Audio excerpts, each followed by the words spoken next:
Alhamdulillah, wassalatu wassalamu ala rasulillah wa ala alihi wa sahbihi wa man wala, amma ba'd.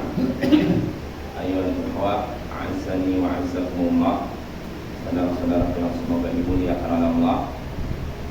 Kita bertemu kembali di malam Ahad untuk mengkaji pembahasan kitab Masailul Jahiliyah allati khalafa fiha Rasulullah sallallahu alaihi wasallam al-jahiliyah. Masalah-masalah jahiliyah yang mana Rasulullah sallallahu alaihi wasallam menyalahi atau menyelisihi orang-orang jahiliyah dalam hal tersebut. Karya Syekhul Islam Muhammad bin Abdul Wahhab bin Sulaiman At-Tamimi rahimahullahu ta'ala. Ya, pada pertemuan sebelumnya kita sudah menyelesaikan masalah jahiliyah yang ke-35. Ya. Yaitu at-ta'abbulu bi kashfil aurat, beribadah dengan cara menyingkap aurat. Nah, orang-orang jahiliyah ibadahnya di antara praktek ibadah mereka ibadahnya dengan menyingkap aurat, membuka aurat. Ya. Itu sebagaimana mereka praktekkan ketika melakukan tawaf mengelilingi Ka'bah, dilakukan oleh orang yang di luar, berasal dari luar tanah suci, lalu memasuki tanah suci dan tidak dapat pemberian atau pakaian dari penduduk tanah suci. Nah, kalau dia tidak dapat pemberian atau pinjaman pakaian dari penduduk tanah suci, maka dia harus memasuki kota Makkah dalam keadaan tidak memakai satu helai kain pun. Ya, dari ujung kepala ujung kaki terbuka bebas. Ya, ini orang-orang jahiliyah ya. Jadi mereka ini ibadah kepada Allah dengan cara mungkar, cara yang diharamkan oleh Allah. Tapi anehnya mereka beralasan inilah ajaran Islam, leluhur kami, dan Allah juga sudah perintahkan. Nah, ini perkataan yang sangat mungkar ya, perkataan yang sangat batil. Dan sudah kita bahas pembahasan tersebut pada pertemuan sebelumnya. Nah, sekarang kita masuk masalah jahiliyah yang baru, yaitu masalah jahiliyah yang ke-36. Al-masalah besar satu salatun, masalah jahiliyah 36. Kata Syekh Muhammad bin Abdul Wahhab rahimahullah, at-ta'abbulu bi tahrimil halal kama ta'abbadu bisyirk, yaitu beribadah dengan mengharamkan apa yang Allah halalkan, sebagaimana mereka beribadah dengan cara syirik. Nah, di sini mungkin Syekh kurang tepat memberikan contoh ya, karena kan sifat jahiliyah yang ke-36 ibadahnya orang-orang jahiliyah yaitu dengan mengharamkan apa yang Allah halalkan. Yang halal mereka haramkan dalam rangka mendekatkan diri kepada Allah. Nah, tapi Syekh menyebutkan contohnya yaitu beribadah dengan syirik. Nah, ini kurang pas Bapak ya. Jadi bisa jadi Syekh mungkin salah tulis atau mungkin ada beberapa sebab mungkin ya. Yang jelas kalau yang contoh yang disebutkan Syekh mungkin beribadah dengan menghalalkan apa yang diharamkan sebelumnya. Contoh ini cocok untuk yang sebelumnya, bukan yang sekarang. Karena kalau sekarang ibadahnya dengan mengharamkan apa yang Allah halalkan. Nah, syirik ini halal tidak? Haram kan? Nah, jadi kurang pas. Ibadah dengan mengharamkan apa yang Allah halalkan, ya artinya apa? Suatu perkara ini halal, Allah halalkan, tapi mereka haramkan dalam rangka mendekatkan diri kepada Allah. Seperti apa? Nanti akan kita bahas pada Syekh ini ya, keterangan dari Syekh Shalih Al-Fauzan ketika menyebutkan masalah ini. Ya contohnya aja, sebagai contoh aja. Seperti yang terjadi pada para rahib-rahib dari kalangan umat Nasrani terdahulu. Ya kalau sekarang nggak tahu saya nih. Mungkin sekarang juga ada ya. Dahulu mereka mengharamkan nikah, mengharamkan makan daging, mengharamkan memakai pakaian yang bagus, harus pakaian dari wool, dari bulu domba itu. Saya mau nanya, nikah halal apa haram? Halal kan? Makan daging halal apa haram? Halal. halal kan, memakai pakaian seperti ini halal apa haram? Halal kan, tapi mereka haramkan itu dalam rangka apa? Ibadah pada Allah, bukan karena nggak punya uang. Beda kalau sama saya nggak bisa makan daging, saya nggak makan daging, kenapa? Nggak punya uang buat beli daging. Nah, ini nggak masalah. Tapi mereka menyatakan itu haram. Kenapa haram? Karena saya ingin cari pahala dari Allah. Padahal itu Allah halalkan. Jadi sebagian mereka ahli ibadah dari kalangan umat Nasara, kalau bahasa ininya bahasa Arabnya rahib. Jadi bahasa Indonesia masalah rahib. Tanpa orang yang kerjanya ibadah di biara-biara, di sebuah mihrab gitu, ibadah ahli ibadah lah. Nah, mereka ini punya niat yang baik, ingin mendekatkan diri pada Allah, tapi sayangnya tanpa ilmu. Sehingga akhirnya apa? Mereka mengharamkan segala perkara yang Allah halalkan dalam rangka mendekatkan diri pada Allah. Yaitu mereka mengharamkan nikah, mereka mengharamkan makan daging, mengharamkan pakai pakaian dari yang halus-halus, harus pakaian yang kasar.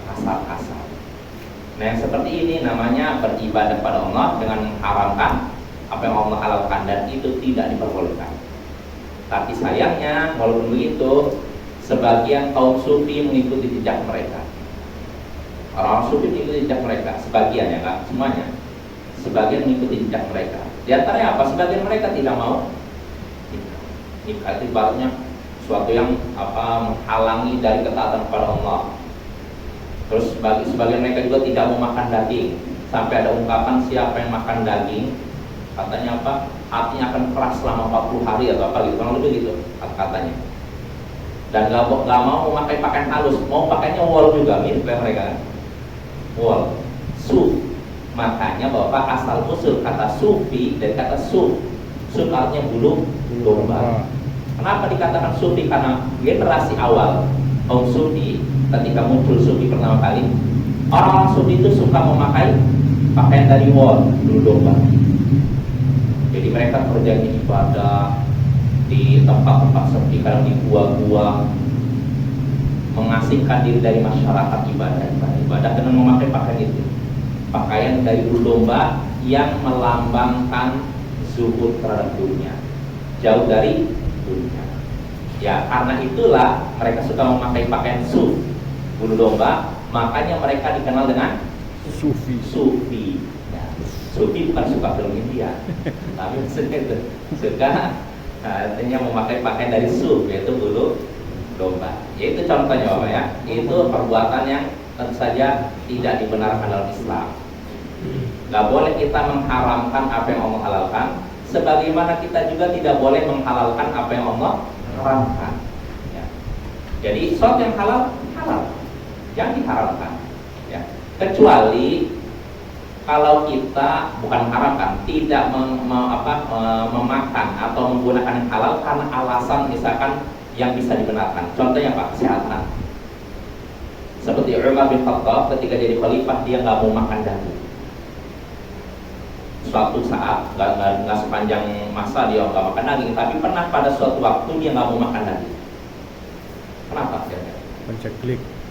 Ketika itu rakyat dalam keadaan krisis, paceklik, berkepanjangan, sulit makanan.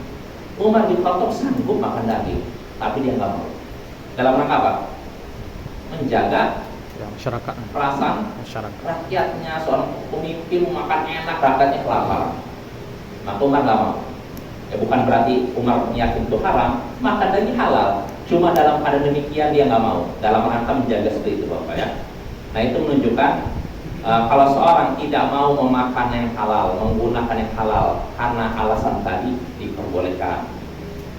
Contohnya sebagian orang, saya nggak mau makan daging ini, anggap kambing katanya, karena khawatir nanti kolesterol. Ini kalau benar Bapak ya, kolesterol Allah benar apa nggak bikin kolesterol. Anggap makan daging kambing bisa bikin kolesterol. Lalu seorang tidak mau makan daging kambing, boleh nggak? Boleh aja, selama dia meyakini itu halal. Saya nggak makan ini bukan karena ini haram ya, tapi kan saya kebetulan punya penyakit ini dan ini, khawatir kalau makan nanti kambuh, saya nggak bisa jalan, bahkan nggak bisa duduk. Nah kalau alasannya seperti itu, diperbolehkan ya. Tapi kalau seorang, saya nggak mau makan ini, padahal halal. Kenapa nggak mau makan? Saya ingin cari pahala dari Allah. Nggak mau makan yang halal dengan alasan cari pahala dari Allah. Boleh tidak? Nah, boleh. Ya, itulah kebiasaan orang jahiliyah. Ya. Nah itu ya, kita baca syarah penjelasan dari Syekh ini. Tadi kan judulnya beribadah kepada Allah dengan mengharamkan apa yang Allah halalkan. Ya.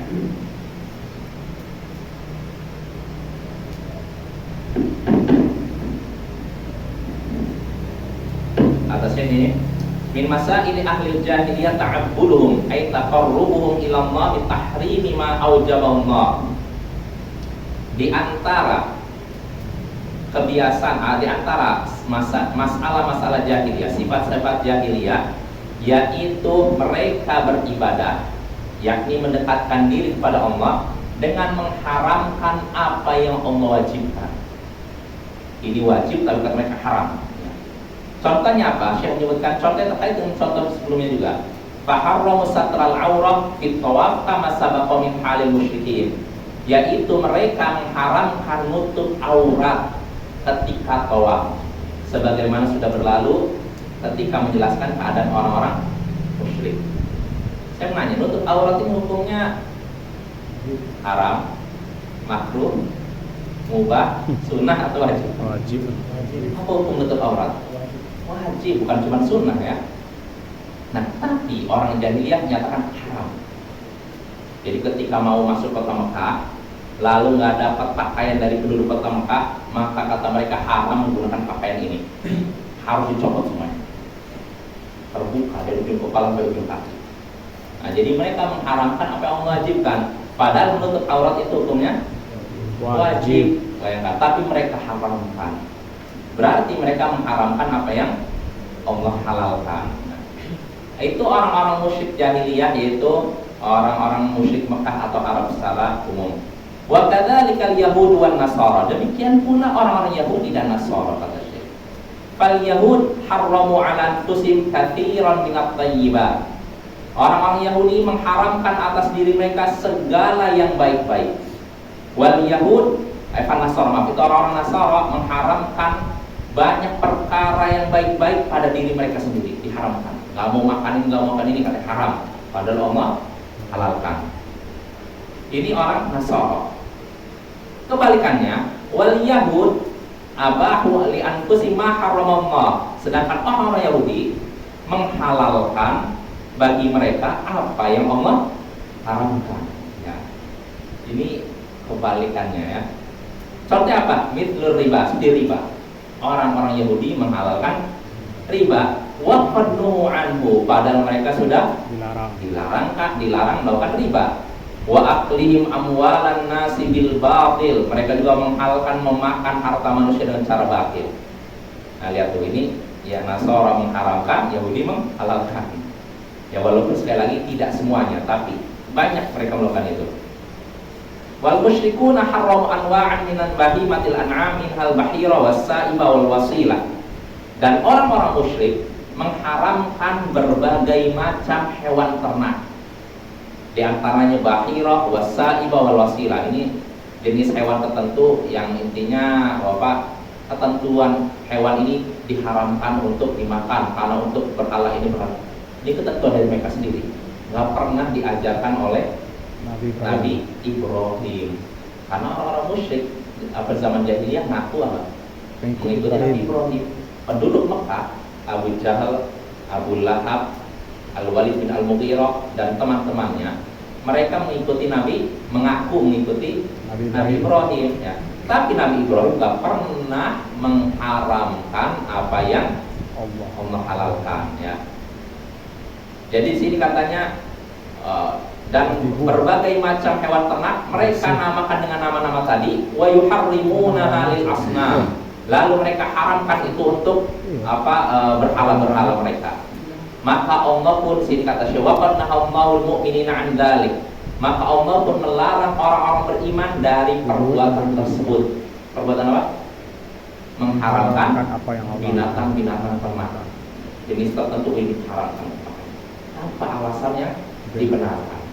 Kalau misalkan binatang ini nggak boleh dimakan, kenapa? Ada virus apa misalkan, corona misalkan, atau virus apa yang bisa bikin mati orang yang makannya, atau misalnya kalau apa, contohnya apa ya, antrak ya katanya. Antraks, penyakit. Yang antrak ya. Iya, yang sapi itu. Nah itu misalnya Yang ada sapi. boleh dimakan karena ada penyakit antrak ya nggak masalah. Tapi kalau tanpa alasan seperti itu ini haram, nah ini nggak boleh.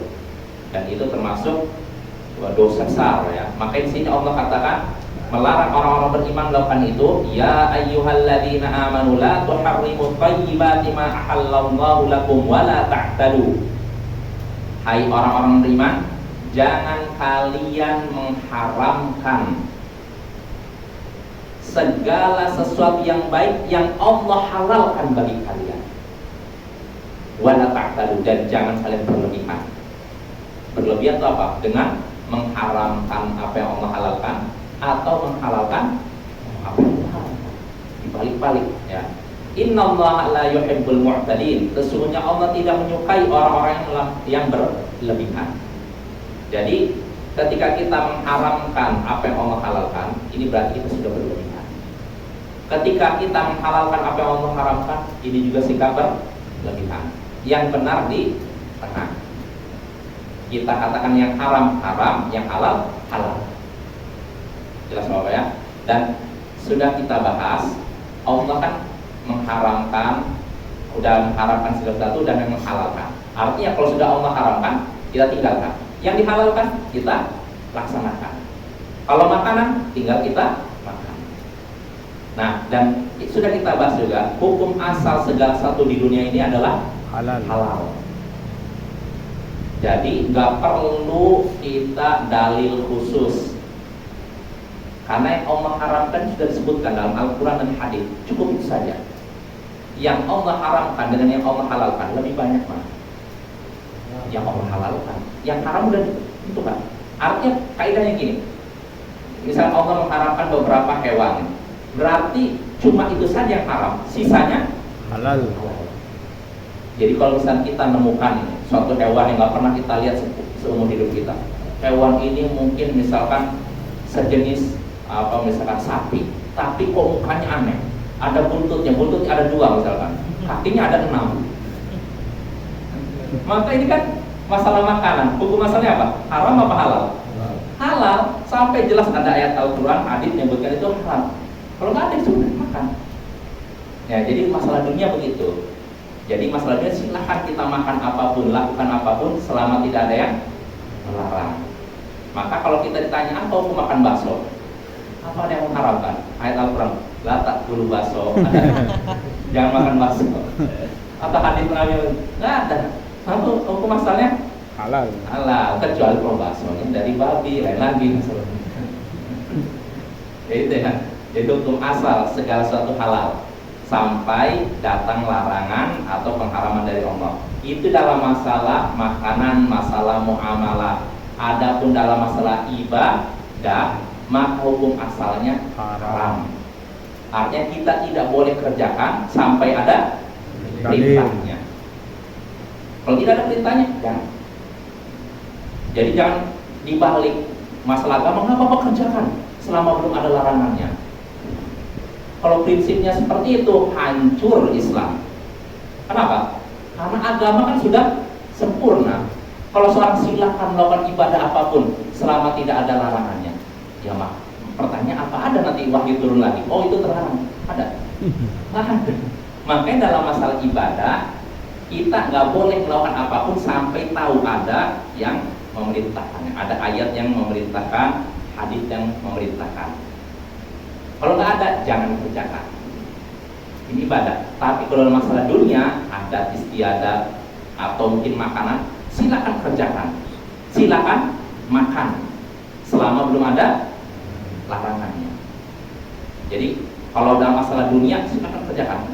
Gak usah ragu-ragu. Selama kalau kita tidak tahu apa ayat yang melarang, hadis yang melarang, apa mau kerjakan, makan. Tapi kalau masalah agama, hati-hati. Saya mau mengerjakan ini. Kira-kira ada tidak perintah dalam Al-Quran? Ada tidak perintah dari hadis, dalam hadis? Ada tidak contoh dari Nabi? Ada tidak contoh dari Nabi? Kalau tidak ada, apa yang harus kita lakukan? Jangan kerjakan. Tapi kalau ada, silakan kerjakan. Nah itu ya, yang dibalik ya, masalah dunia nggak boleh kamu lakukan sampai ada perintahnya. Jadi kamu makan bakso, nggak boleh makan bakso sampai ada ayatnya. Tapi masalah ibadah silakan kerjakan selama belum ada larangannya. Diputar-putar, masalah dunia bebas, masalah dunia nggak boleh dilakukan sampai ada perintahnya. Masalah ibadah malah silakan dikerjakan selama belum ada larangannya. Nah ini daya atau gaya berpikir, cara berpikir yang salah. Ya, jadi kaidahnya ibadah hukum asalnya apa? Haram. Dilarang kita melakukan sesuatu sampai ada apa? Perintahnya. Tapi kalau dalam masalah dunia silahkan kerjakan selama belum ada larangannya. Nah itu ya. Ya kita kembali lagi. Jadi tadi Allah memperingatkan kita jangan mengharamkan apa yang Allah halalkan. Bahkan kata para ulama, dosa mengharamkan apa yang Allah halalkan lebih besar daripada dosa menghalalkan apa yang Allah haramkan. Jelas saudara? Jadi mengharamkan apa yang Allah halalkan dosanya lebih besar daripada menghalalkan apa yang Allah haramkan. Mengharamkan apa yang Allah halalkan seperti apa? Misalnya kita tahu ini makan daging sapi, roti kita katakan haram. Ini dosanya lebih besar daripada kita tahu ini babi lalu kita katakan halal. Jelas, harus nonton. Mengharamkan apa yang Allah halalkan dosanya lebih besar daripada menghalalkan apa yang Allah haramkan. Ini kita tahu ini daging sapi ini. Sapi halal apa haram? Halal lalu kita katakan haram. Ini dosanya lebih besar daripada kita menyatakan ini babi lalu kita katakan halal. Kedua-duanya dosa kan? Tapi yang lebih besar dosanya mengharamkan apa yang Allah halalkan. Ya, mengharamkan apa yang Allah halalkan itu dosanya lebih besar daripada menghalalkan apa yang Allah haramkan. Maka nggak boleh sembarangan dalam mengharamkan apa yang Allah halalkan. Nah, kita tidak boleh berlebihan melampaui batas. Kenapa? Sesungguhnya Allah tidak menyukai orang-orang yang berlebihan dan melampaui batas. Ini dalam surat Al-Maidah ayat 87. Lalu Syekh menyebutkan sini, fal mu'minu la yatashaddad bi tahrimi ma ahallallah wa la yatasahal wa yastabihul muharramat.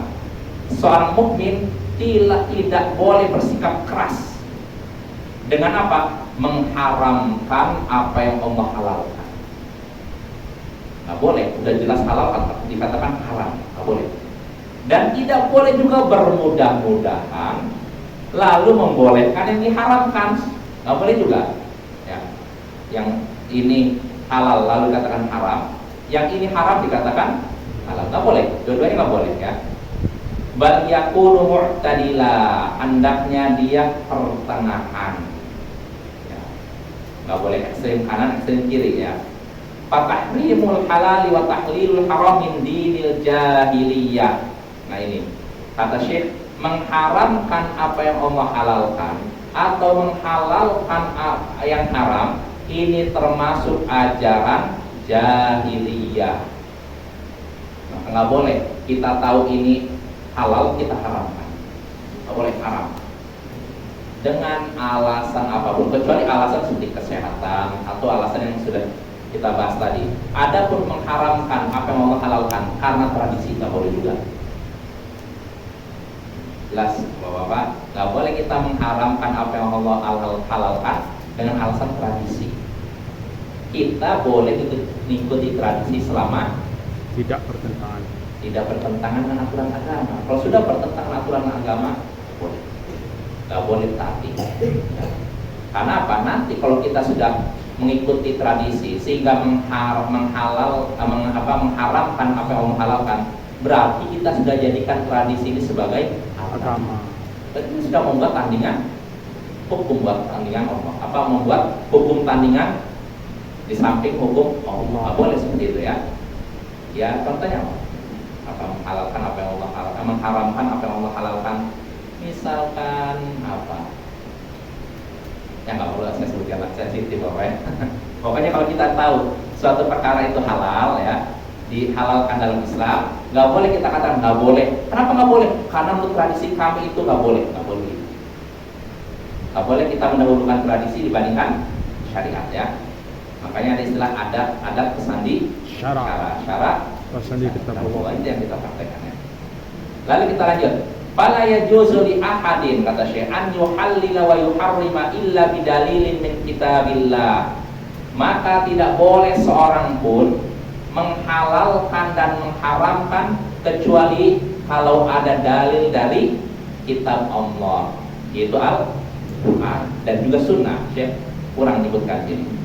Jadi nggak boleh kita katakan ini haram, ini halal kecuali kalau ada dalilnya dalam Al-Quran dan As-Sunnah, hadits Nabi. Jadi nggak bisa ini haram. Kenapa? Ya karena saya pikir ini haram. Nggak bisa. Oh ini halal. Kenapa halal? Karena saya kira ini halal. Saya pikir, saya kira, saya rasa. Nggak bisa ini kalau berlaku ya. Dalam agama kita nggak bisa menilai halal haram berdasarkan perkiraan, perasaan, lalu sangkaan. Nggak bisa. Harus yakin ini ada dalam Al-Quran, ini dalam hadis. Jelas Bapak ya? Lalu kata Syekh, nggak boleh tadi katanya seorang menghalalkan dan mengharamkan kecuali kalau ada apa? Dalil dalam Al-Quran dan hadis. Ini nggak boleh. Ini kalau sekedar ini aja, istilahnya pakai perasaan dia aja. Oh ini halal, ini haram, tanpa dalil nggak boleh. Wa idza tabara dzalika min at-ta'abbud mithla ma 'alaihi an-nasara fil rahbaniyah aw 'alal musyrikun fi tawafil bait fa hadza ta'abbudun lima lam yashra'hu Allah. Kalau seseorang tadi kan menghalalkan dan mengharamkan tanpa dalil dari Al-Qur'an Sunnah, boleh tidak? Tidak. Nggak boleh kan? Nah, kalau dia sudah menghalalkan dan mengharamkan, bahkan menganggap itu bagian dari ibadah, ini lebih parah lagi. Udah menyatakan ini misalnya sesuatu ini halal, haram. Kenapa haram? Karena saya ingin mendekatkan diri kepada Allah dengan mengharamkan apa yang Allah halalkan. Ini lebih besar lagi dosanya. Nah, contohnya seperti apa? Syekh menyebutkan seperti yang terjadi pada kaum Nasara dalam hal rohbaniyah, pertapaan. Maksudnya apa? Sebagian rahib ahli ibadah Nasara, mereka hidupnya di biara-biara, ibadah dan ibadah, tidak mau nikah, tidak mau memakai pakaian bagus, tidak mau makan daging dan semacamnya. Nah, ini kan berarti beribadah kepada Allah kan, tapi caranya salah. Kata Syekh, ini berarti beribadah dengan cara yang tidak disyariatkan kepada Allah. Nah itu Bapak ya. Atau seperti keadaan orang musyrik seperti tadi, tawaf mengelilingi Ka'bah dengan apa? Tidak memakai pakaian. Ya, ini juga beribadah dengan cara yang tidak disyariatkan oleh Allah. Wa ta'abbudun lillahi bima'siyati, dan itu juga beribadah kepada Allah dengan bermaksiat kepadanya. Jadi jangan kita kira ketika kita menyatakan, oh saya nggak mau makan daging dalam rangka mencari keridhaan Allah, berarti kita dapat pahala. Enggak, justru kita sudah bermaksiat kepada Allah. Hati-hati, nggak boleh kita mengharamkan apa yang Allah halalkan. Ya. Wa taqarrubun ilallah bimaksiati wa syar'u dinin lam ya'dan bih. Itu merupakan perbuatan mendekatkan diri kepada Allah, tapi dengan cara apa? Bermaksiat kepada Allah. Dan itu sama saja mensyariatkan ajaran yang tidak Allah izinkan. Artinya apa? Orang yang mengharamkan apa yang Allah halalkan berarti sudah membuat ajaran dan agama baru. Makanya perbuatan tersebut terjatuh atau dianggap perbuatan syirik. Hati-hati. Ya, karena udah menyangka saya udah sama seperti Allah, ini halal, katakan haram. Hati-hati. Berarti sudah menyaingi Allah dalam masalah menghalalkan dan mengharamkan. Hati-hati itu. Lalu kata Syekh sini, fal mas'alatu khatiratun jiddan. Masalah ini sangat berbahaya. Artinya dosanya besar, ya. Kama ta'abbada ahlul jahiliyah bisyirk, seperti orang-orang jahiliyah, sini kata Syekh, beribadah kepada Allah dengan melakukan perbuatan syirik. Wa hadza a'zam, ini lebih besar lagi bahayanya. Maksudnya apa? Orang jahiliyah kan zaman jahiliyah mereka ibadah kepada Allah lewat apa? Perantara, ya nggak? Lewat berhala-berhala mereka. Nah ini kan berarti kan beribadah pada Allah dengan melakukan syirik. Nah ini lebih parah lagi ya. Nah kata Syekh ini, wa huwa mawjudun qadiman wa haditha, dan ini ada di zaman dahulu maupun sekarang, zaman sekarang, era sekarang ini. Falladzina yatufuna bil qubur wa yadhbahuna laha wa yanzuruna laha wa yaqulun hadza taqarrubun ila Allah ma na'buduhum illa liqarribuna ila Allah zulfa. Orang-orang yang tawaf di kubur, tawaf itu di mana? Ibadah tawaf itu di mana? Kita boleh nggak kita ibadah ini misalnya kosong kita tawaf ini? Oh, boleh kan? Nah kata Syekh, orang-orang yang tawaf di kubur, ada tawaf di kubur? Ada. Orang-orang Syiah itu mereka tawafnya di kuburan Ali bin Abi Thalib, dan sebagian kaum Sufi mereka tawafnya di kuburan wali-wali mereka, syekh-syekh mereka. Nah ini kata Syekh, orang-orang yang tawaf di kubur dan menyembelih hewan untuk penghuni kubur, ini ada juga di zaman dulu maupun zaman sekarang. Jadi mereka nyembelihnya ditujukan untuk syekh mereka yang sudah dikubur, wali-wali yang katanya wali Allah disebut mereka. Lalu mereka juga nazarnya kepada penghuni kubur. Selain itu mereka berkata apa? Ini sebagai bentuk pendekatan diri kita kepada Allah. Berarti namanya apa? Ibadah pada Allah dengan cara apa? Menyekutukan Allah ya. Alasannya apa mereka melakukan demikian? Ma na'buduhum illa liqarribuna ila Allahi zulfa. Kami tidak beribadah kepada mereka nih, penghuni kubur ini, wali-wali ini, kecuali agar mereka mendekatkan diri kami kepada Allah dengan sedekat-dekat. Jadi tujuan mereka beribadah, memberikan apa tadi? Tawaf di kuburan, wali-wali ya kata mereka, menyembelih hewan. Tujuannya apa? Supaya mereka dekat dengan Allah. Dan mereka juga beralasan haula'i syufa'auna 'indallah. Mereka ini pemberi syafaat kepada kami di sisi Allah.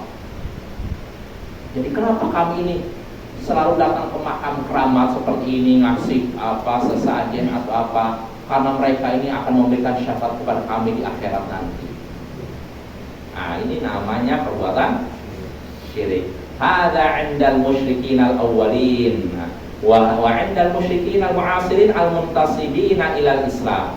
Ini terjadi pada orang-orang musyrik terdahulu, yaitu di zaman jahiliyah, dan ini juga terjadi pada orang-orang musyrik di era modern sekarang yang mengaku Islam. Jadi orang melakukan syirik sekarang aku muslim ya. Wa yaqulu, mereka berkata hadza taqarrubun ila Allah biwasitati haula'i sholihin.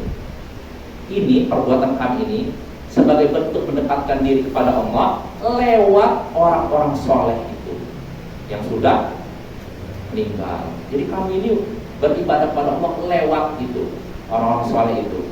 Fahum syufa'auna, mereka lah para pemberi syafaat kepada kami di sisi Allah nanti. Wa yuqarribuna ila Allahi zulfa, dan mereka juga yang mendekatkan diri kami kepada Allah dengan sedekat-dekatnya. Nah ini Bapak ya, inilah yang terjadi pada orang-orang yang melakukan syirik di zaman dahulu dan juga zaman sekarang. Dan ini ada zaman sekarang, nyata, bukan hayalan. Orang-orang sekarang mereka kalau disebutkan ini apa, nama-nama wali yang sudah meninggal, mereka langsung merasa ada ketakutan, pengagungan. Tapi kalau disebut nama Allah biasa saja. Nah ini hati-hati. Bahkan Syekh Muhammad Shalih Al-Utsaimin juga menyinggung bukan cuma itu aja, nggak mesti wali-wali. Sebagian orang kadang ketika disebutkan nama Rasulullah langsung khidmat, langsung merasa khusyuk, langsung ada rasa rendah, khusyuk lah gitu lah. Tapi kalau disebutkan nama Allah biasa saja. Nah ini hati-hati. Ya kita mengikuti Rasulullah karena beliau adalah Rasul Allah, bukan semata-mata karena beliau adalah Muhammad bin Abdillah, bukan. Kita mengikuti Muhammad bin Abdillah karena dia adalah Rasulullah, utusan Allah. Maka jangan sampai kita menjadikan beliau seakan-akan sama dengan Allah, sehingga ketika disebutkan namanya, nama Rasulullah, bahkan lebih parah itu, lebih mendahulukan Rasulullah dibandingkan Allah. Ketika disebutkan nama Rasulullah kita seperti khusyuk, khidmat. Tapi ketika disebutkan nama Allah biasa saja. Nah ini hati-hati. Kita nggak boleh seperti itu ya. Tetap kita harus mendahulukan Allah Subhanahu Wa Taala di atas apapun ya. Atas apa ya? Nah itu masalah jahiliyah yang ke 36. Nah, lalu berikutnya masalah jahiliyah berikutnya. Ini masih ada hubungan dengan ini juga nih. Masalah jahiliyah ke-37 kata Syekh ini at-ta'abbudu bittikhadil ahbari war ruhbani arbaban min dunillah.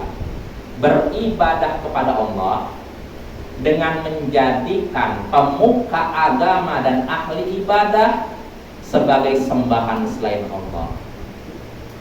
Beribadah pada Allah dengan menjadikan pemuka agama dan ahli ibadah sebagai Tuhan selain Allah.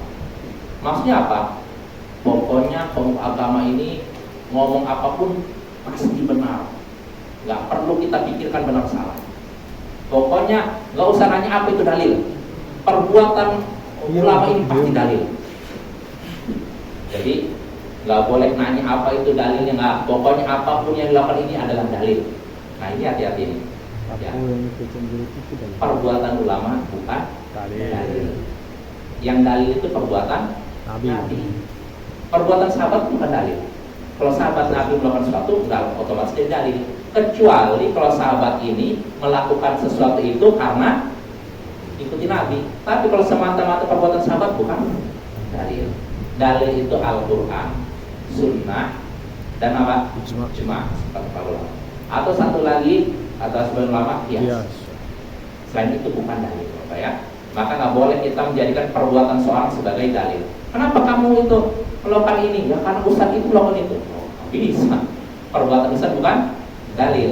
Kecuali kalau begini, kenapa kamu melakukan ini? Karena kata ustaz itu boleh berdasarkan hadis begini.